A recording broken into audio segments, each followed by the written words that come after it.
You did it. You had the repair conversation, you reconnected with your partner, and now you're noticing something uncomfortable. You're already shrinking yourself again, already saying it's fine when it's not, already abandoning your needs to keep the peace. And here's what's happening. Your anxious protectors are so relieved that the connection's restored that they're willing to sacrifice anything, including you, to make sure you don't lose it again. But reconnection without self-preservation isn't actually reconnection. It's self-abandonment disguised as reconciliation. Today, we're talking about the internal work of staying whole while reconnecting, how to maintain boundaries while being vulnerable, how to tell the difference between healthy compromise and people pleasing, and how to recognize when reconnection is happening at the expense of your well being. This is episode 4, the inner work. If you use the framework in episode 3, this protects you from slipping back into people-pleasing and self-abandonment. Now we're getting into the deeper work, and I'm going to share some of my own story with you because I learned these lessons the hard way. First, let me tell you about Sophie. She's 32 and she's been dating someone for about a year. And she's been working really hard on her anxious attachment. She watched our videos about why avoidant partners pull away, how to tell the difference between healthy space and stonewalling, and she even used the repair conversation framework we gave you. And it worked. She and her partner reconnected. They had a good conversation. He acknowledged that he'd been distant and committed to communicating better. Sophie felt hopeful. But now, a week later, Sophie is noticing a familiar pattern creeping back in. When he says he needs a quiet night alone, she immediately says, "Of course, no problem," even though she was really hoping to see him. When he forgets to text her back for hours, she tells herself, "He's just busy. Don't be needy." When he makes plans without checking with her first, she smiles and says, "That's totally fine." And on the surface, this might look like Sophie being understanding and flexible. But underneath, Sophie is abandoning herself piece by piece to avoid any conflict that might create distance again. And I know this pattern intimately because when I was in college, I lost myself completely in a relationship. I spent 8 months prioritizing someone else's interest in me above everything: my studies, my friendships, my own well-being. After what felt like love bombing at the beginning, he became avoidant and I became desperate. And Tehrina's protectors, those anxious parts that were terrified of abandonment, convinced her that if she just worked harder, accommodated more, needed less, he would stay. I had no boundaries on my time. I stopped doing things that interested me.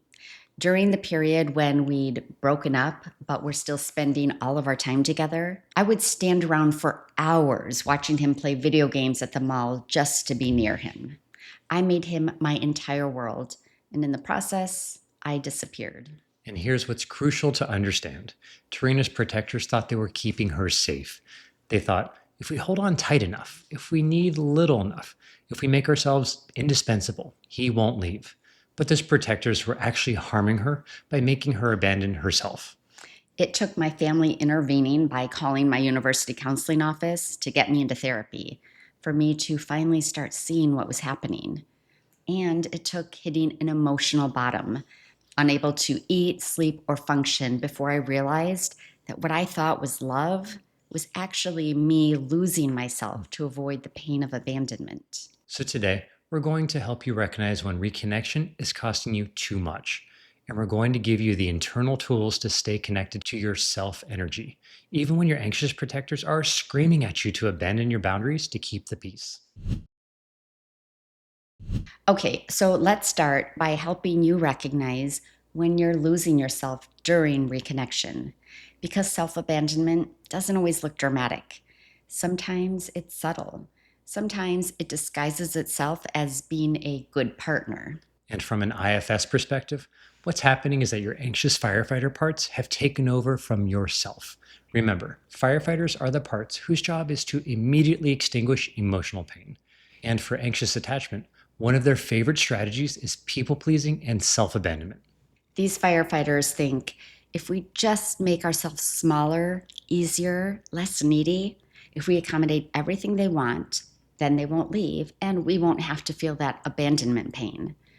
But in the process, you lose access to your self energy, which is that calm, clear, compassionate center that actually knows what you need. So here are the signs that you're abandoning yourself during reconnection. If you notice these, it's time to pause and check in with your parts. Sign one, you're doing all the work to maintain the connection. You're the one initiating plans, checking in, asking how they're doing. When there's distance, you're the one who always reaches out first. You're working overtime to keep the relationship alive while they're just existing in it. Sophie notices this. After their repair conversation, she's been the one texting good morning, asking about his day, making dinner plans. He responds, but he never initiates. And Sophie tells herself, well, he's just not a texter, or he shows love in other ways. But deep down, she feels exhausted. Sign two, you've stopped expressing your needs or preferences. When your partner asks, what do you want to do tonight? You say, I don't care, whatever you want. When they ask what you want for dinner, you say, you decide. You've become so accommodating that you've lost touch with what you actually want. And this is your protector parts trying to be low maintenance, so your partner won't feel burdened by you. But what's actually happening is that you're erasing yourself from the relationship. Sign three, you're overriding your discomfort or intuition. Something doesn't feel right. Maybe the way your partner dismisses your feelings, or how they're still not following through on what they said they'd work on. But you tell yourself, don't be so sensitive. You're being too critical. Just be grateful that you're back together. That's your anxious firefighters suppressing the wisdom of yourself. Yourself knows when something is off. Yourself can sense when boundaries are being violated. But your firefighters silence that knowing because they're more afraid of losing the relationship than they are of losing yourself. Sign four, you're walking on eggshells. You're monitoring your words, your tone, your needs, constantly asking, is this going to upset them? Is this going to create distance? Should I even bring this up? So you're spending more energy managing their emotional state than being authentic. And here's the neurological reality. When you're in that hypervigilant state, your nervous system is in a constant low grade threat activation. You're not actually feeling safe in this relationship. You're in survival mode. Sign five, you feel relief, but not joy.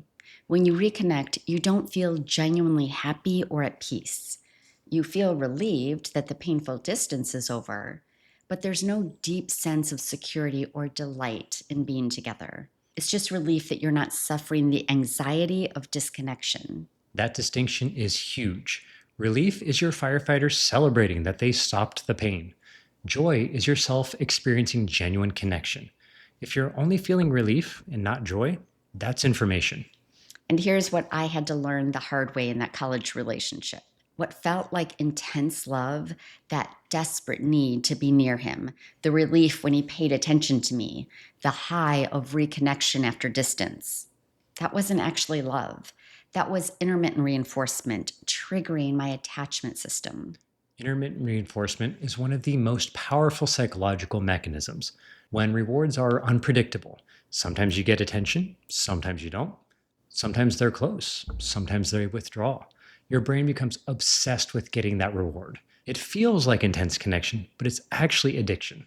And my protectors convinced me that the intensity meant it was special, that fighting so hard to keep him meant I really loved him.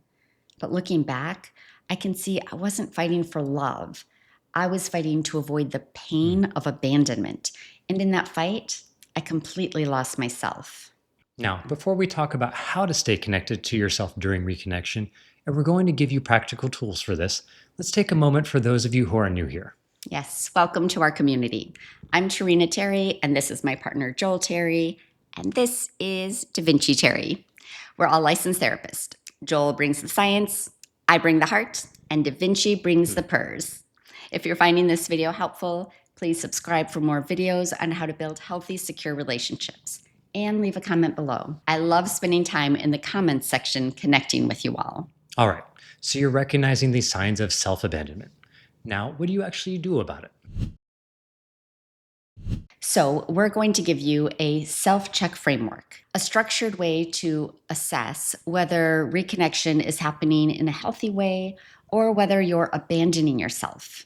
You can use this before, during, and after reconnecting. And this framework is built on IFS principles.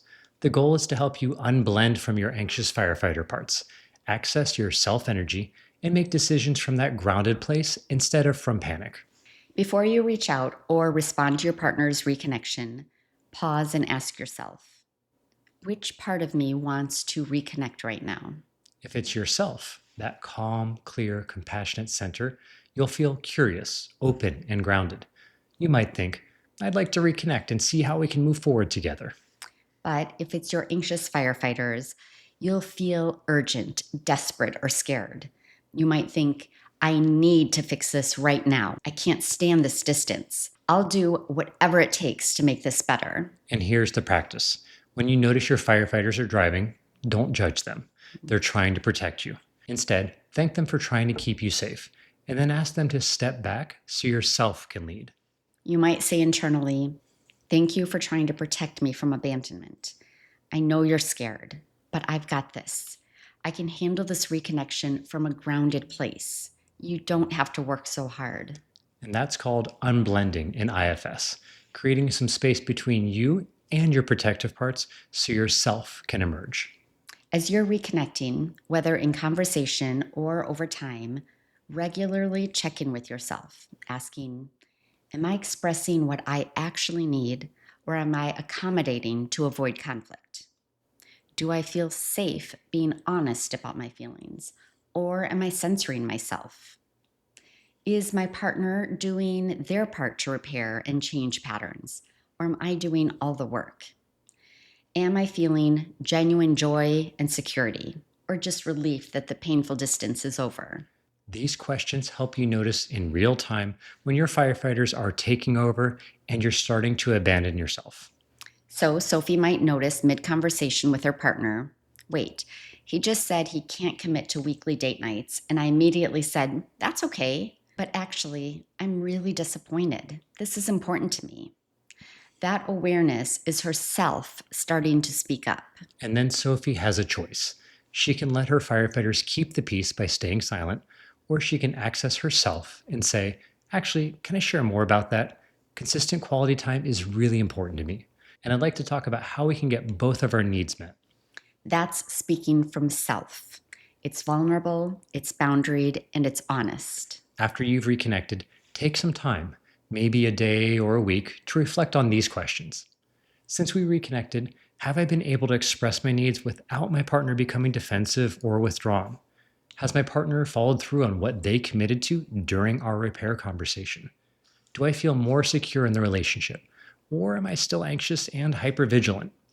Have I maintained my boundaries, or have I already started compromising them? And here's the crucial one. Am I feeling more like myself since we reconnected, or less? Because healthy reconnection should make you feel more whole, more grounded, more like yourself. If you're feeling smaller, less confident, more anxious, that's important information. After that college relationship, I learned this lesson. If being with someone makes you feel less of yourself, that's not love, that's loss of self. Now, let's talk about boundaries, because this is where so many people with anxious attachment get stuck. Okay, so one of the biggest fears people with anxious attachment have is, if I set boundaries, won't that push my partner away? And here's the truth, it might. And that's actually important information. Let me explain. A boundary is a loving limit that protects your well-being. Yes, it's you saying, I need this to feel safe and respected in this relationship. A healthy partner, someone who's capable of secure attachment, will hear your boundary and work with you to honor it. But an unhealthy partner, someone who's not willing or able to meet you in secure attachment, will see your boundary as a threat or a demand. They might withdraw, get defensive, or tell you you're being too much. And that's when your anxious firefighters panic and want to abandon the boundary to get the connection back. They think, see, we asked for something and now they're pulling away. We should have just stayed quiet. But here's the reframe. If setting a reasonable boundary causes your partner to withdraw or punish you, that's not a failure of your boundary. That's a revelation about your partner's capacity for secure relationship. A boundary might sound like, I need us to communicate when we're taking space so I don't feel abandoned. Or, I need you to follow through when you commit to plans.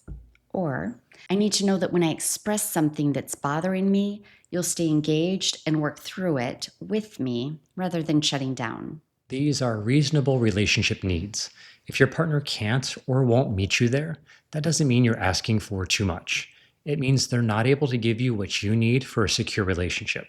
And this is where I had to learn the difference between a boundary and an ultimatum, because my anxious parts wanted to use ultimatums to control my partner's behavior. For example, if you don't call me back tonight, we're done. That's not a boundary. That's manipulation born from panic. A boundary is about protecting yourself, not controlling the other person. It sounds like, I need regular communication to feel secure. If that's not something you can offer, then I need to reconsider whether this relationship works for me. See the difference? You're not trying to force them to comply. You're stating what you need and giving them the choice to meet you there or not. And then you get to decide what to do with their response. Now, here's the part that secure people understand. You can hold a boundary with love. It's not either love them or have boundaries. It's I love you and I love myself enough to need this. In my relationship with Joel, we both have boundaries. Joel might say, I need some alone time this weekend to recharge.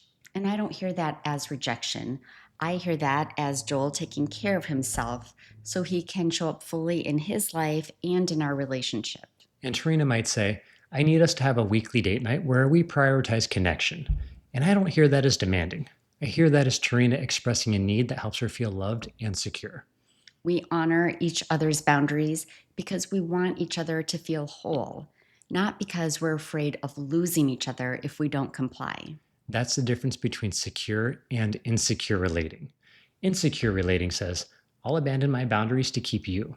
Secure relating says, I'll honor my boundaries and stay committed to working through challenges with you. Okay, so now we need to talk about red flags, signs that reconnection is happening at the expense of your well being. Because sometimes you can do all your internal work, access your self energy, set healthy boundaries, and your partner still isn't capable of meeting you in secure attachment. These are the signs that reconnection is costing you too much. Red flag number 1, you initiated the repair. You're managing the reconnection. You're monitoring their emotions. You're adjusting your behavior to keep them comfortable. And they're doing none of the work. Red flag number 2, when you express something you need, your partner says things like, you're being too sensitive. Why do you always need so much? Or, I already apologized. What more do you want? Red flag 3, after the repair conversation, you thought things would be different, but you're noticing the same dynamics, the same withdrawal, the same lack of follow through, the same defensiveness. Red flag number 4, instead of feeling more secure and confident after reconnecting, you feel more anxious, more uncertain, more like you have to walk on eggshells. Red flag 5, they're not in therapy. They're not reading books. They're not doing their own parts work. They're expecting you to accommodate their patterns without doing any work to change those patterns. And here's what I wish someone had told me when I was in that college relationship. If you are consistently seeing these red flags, it's not about trying harder or loving better. It's about recognizing that this person isn't able to give you a secure relationship right now. And you get to decide, how long am I willing to wait for them to do their work? How many times am I willing to reconnect only to end up in the same painful pattern? Because at some point, choosing yourself, choosing to stop abandoning yourself for a relationship that isn't healthy, is the most loving thing that you can do. And this is exactly what I had to do on my own healing journey after that college relationship ended. I got into therapy, and one of the most transformative things I did was to get really clear on what my actual needs and boundaries were in a relationship. I created what I call a relationship vision, identified my must-haves and my deal breakers.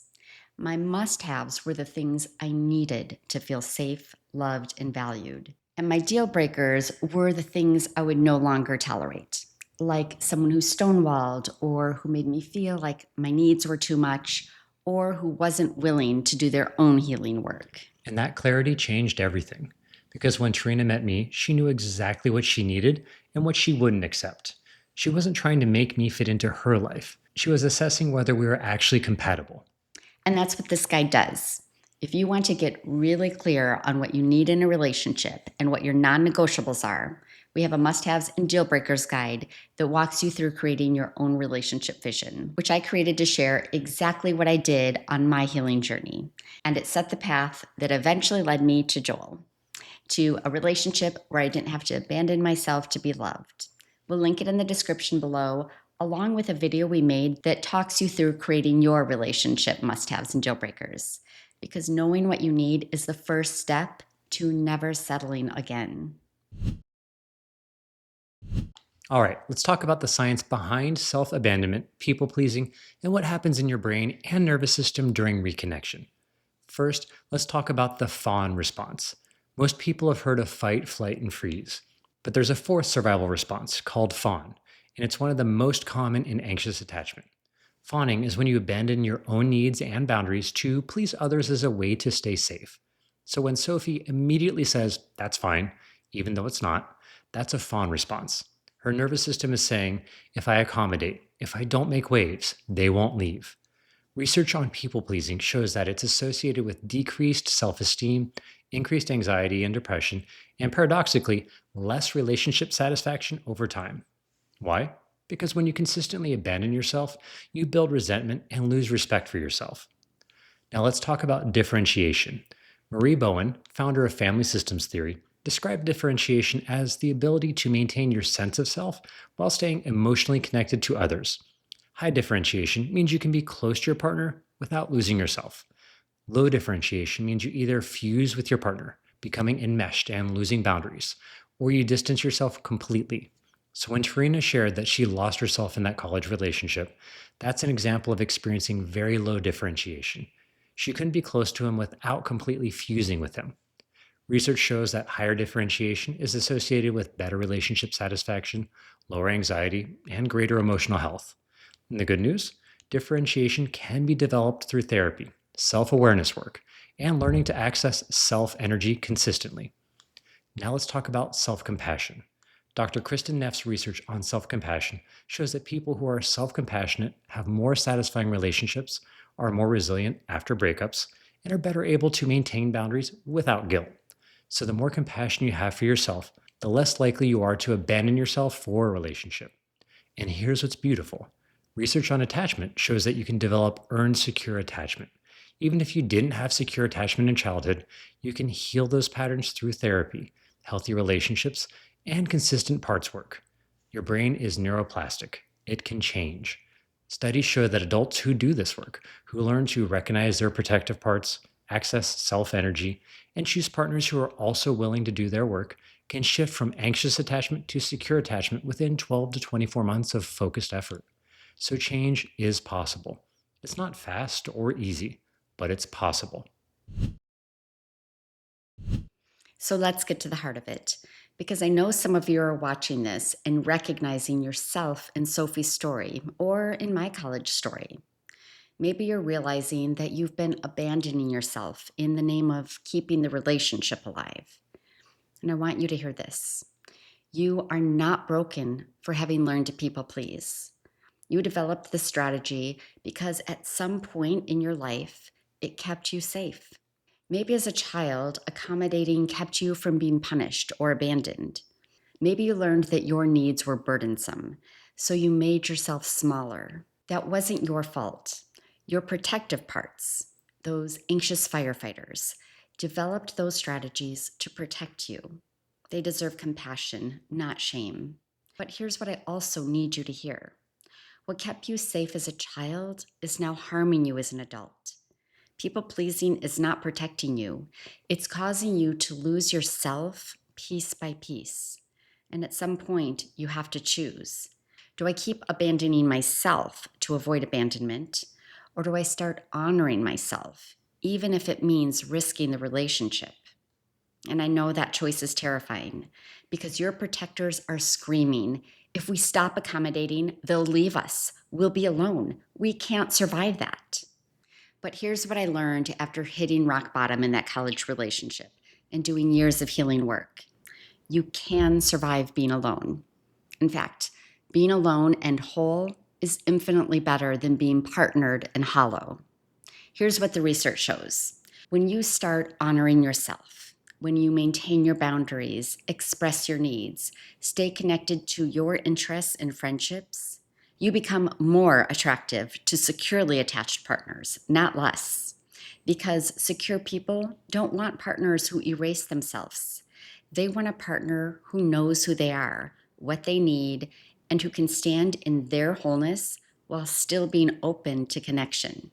When I met Joel, I was a completely different person than I was in that college relationship. I had done my work, I had my must haves and deal breakers. I knew what I would and wouldn't accept. And Joel was attracted to that strength, right? Not threatened by it, because he wanted a partner, not a person who would disappear themselves to keep him comfortable. So if you're Sophie right now, if you just reconnected and you're already noticing those old patterns creeping in, I want you to pause. Check in with your parts. Ask yourself, am I abandoning myself right now? What do I actually need? What would it look like to honor that need, even if it's scary? And then I want you to try something. Express one small need, set one small boundary, and watch what happens. If your partner hears you, respects that boundary, and works with you, that's beautiful. That's a sign that this relationship can grow towards security.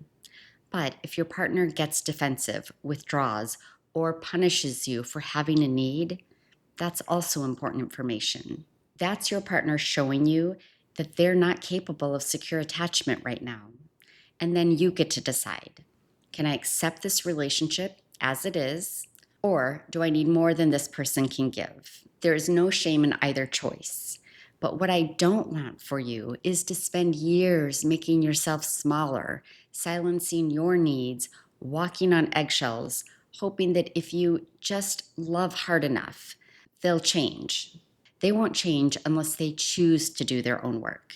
And you can't do that work for them, but you can do your work. You can learn to access yourself. You can develop compassion for your protective parts while not letting them run your life. You can create your relationship vision and stop settling. You can choose wholeness over half love. You deserve a relationship where reconnection makes you feel more like yourself, not less. Where you don't have to abandon your boundaries to maintain closeness. Where your partner is doing their work, just like you're doing yours. And if that's not the relationship you're in right now, it's okay to grieve that. It's okay to choose yourself, because the most important relationship you'll ever have is the one with yourself. And no romantic relationship is worth losing that. And if you're comfortable, share the story of your healing journey below. I love to connect with you in the comments. And your stories inspire others. You now have the full arc. You understand why distance happens, can discern what kind of distance it is, repair wisely, and stay whole afterwards. Save this playlist. We designed it to be your on demand repair kit that you can watch over again as needed. Up next, we're diving into fearful avoidant attachment. That's the push-pull pattern where closeness feels scary even though you thought you wanted it. But we also want to hear from you. What relationship topic should we explore next? Drop your request in the comments. Your questions shape our content, and we're here to support your healing journey. And if you're not getting our Wednesday relationship emails yet, subscribe below for your weekly midweek boost of practical relationship insights. We share tips that help you keep growing between videos. This concludes our 4-part series on understanding avoidant partners and the anxious avoidant cycle. For those of you who are new, we'll link the playlist right here so you can watch them all. Subscribe and take care of your heart. And remember, you're not alone. We're all in this Together.